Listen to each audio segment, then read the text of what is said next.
This exercise, the rhythm in it is determined uh, by your inner body, by switching between the Tanjong and the Mingmen. So when you lift, or maybe that's the wrong term, it's not that you lift your arm. You don't lift your arm. What you do is you come up inside your body to your center chest. That lifts your arm. You don't lift your arm. Coming up to the center, that's what lifts your arm. And then it's just going to relax down here as you go from your Tanjong into your Mingmen, back behind the Danqian. So coming up into the Tanjong lifts the arm, and then it relaxes as you come down into your Mingmen. Your other hand is also timed to that. All right? So this is going to go all the way up, and it's not until it starts to sink down into the Mingmen that your other hand comes up. All right? Sinking into the Mingmen lifts this hand, and then it follows down. Boom. Okay. So you have to understand what your whole body is doing when you do this to make sense of this. You're opening and closing. Open. And by open, I'm talking about the renmai in the front of the body. All right? So the renmai is like this, and then you're going to open it. All right? Open. And now close again. And it's closing. And now it opens. And then it closes. And it opens. And then it closes.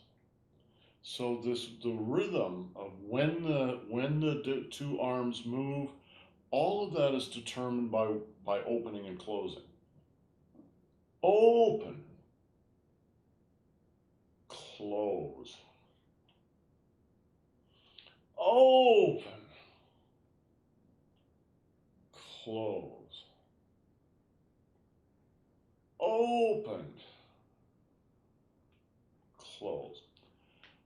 Now, I was calling out open and close, and that's for the renmai, for the big channel in the front of the body. What's happening with the dumai in the back of the body? What's the rhythm with that? Right? I'm opening the renmai. What's happening with the dumai? Can you feel it? This one's opening. If the front is opening, then what is the back doing? It's closing. So let's call out the back. Close. Open the back. Close. Open. Close. Open. Close. Open. Close. Open. The front again. Open. Close. Open. Close. Open. Close. Open. Close. Pay a little attention. This is an excellent exercise to pay some attention to the length of the renmai and the dumai. Usually, if you just read a little book or a little article where they're describing those energy channels, they'll say the renmai runs up and down the front of the body from the perineum to the top of the head. And the dumai runs from the top of the head down to the perineum. But that's not really quite true. It's that's kind of saying Seattle is north of San Francisco. Well, yes, it is north of San Francisco, but how do you get there? All right. Your renmai runs from your sexual organs to the tip of your tongue. All right. So they say the perineum because in front of the perineum are your sexual organs, and it's important to understand this because this is the Taoist way of approaching anatomy. It's different than the way that we approach it in the West. It's a different paradigm. So you can think and feel your sexual organs here and how they coil into the body and then come up through the body to the tip of the tongue. That's the renmai. The dumai runs from that same point, right, up the back and includes the whole top of the skull down to the hard palate, the upper palate of the mouth. So your whole skull, right? You think about your mouth. The only part that moves is the lower jaw. The upper jaw doesn't move. You can move your whole head, but the jaw itself doesn't move, or the upper jaw. Only the lower jaw moves. The lower jaw is part of your renmai. The upper jaw is part of your dumai. So the thing that connects your renmai and your dumai is your tongue. Right? The tip of the tongue on the roof of the mouth connects the two channels. If you separate them, then the circuit is broken. If you connect them, then the circuit is running. At least that's one way to look at it. So when you're doing this exercise and you're opening the renmai, what are you opening? You're opening that part of your anatomy that runs from your sexual organs up to the tip of your tongue, and that normally is rather cupped. Whether you're sitting or standing, it's kind of cupped because this is the soft part of the body. And we have to be a little self-protective of it. All creatures do that. All right? This is the soft underbelly. All right? When you open that, you're opening yourself up to the world. All right? You're becoming more vulnerable, literally more vulnerable. When you close, so you open it, and then again you close it. When you close the renmai, it opens the dumai and back. So it's like arching your back to help protect yourself. Right? Would be one way to look at it. Right? So it's open and close. Open and close. Open and close. Open and close. Open and close. Open and close. Open and close. Open and close. I was just during break talking with Annie about this, and she said, and this is absolutely true, your insides, the way we're built, actually, is a tube. Right?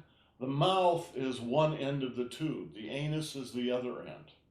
And it goes all the way through, and we usually think of it as all this complicated organs and stuff, which it is. But another way to look at it is just a smooth tube all the way through. All right? One side of that tube you have to be a little protective of. It's the softer side. Right? The other side is the stronger side. And if you think of a quadruped, right, they walk on all four. Their backs are strong. their bellies are a lot more vulnerable.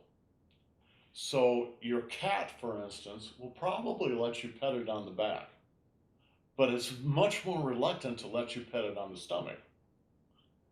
When an animal lets you pet it on the stomach, it's opening itself up to you. There's a level of trust there that is not automatic. It takes a while. Right? When you're doing these exercises, physically you're doing one thing, but in another way, what you're doing is opening yourself and then closing and then opening and closing and opening and closing and opening and closing and opening and closing. And if you coordinate that with your breathing, which is also opening and closing, it becomes very powerful.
I'm going to imitate an animal. I want you to tell me what animal it is with this hand.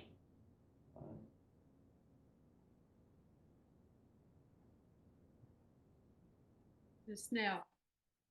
Be a little snail. Inchworm. Inchworm.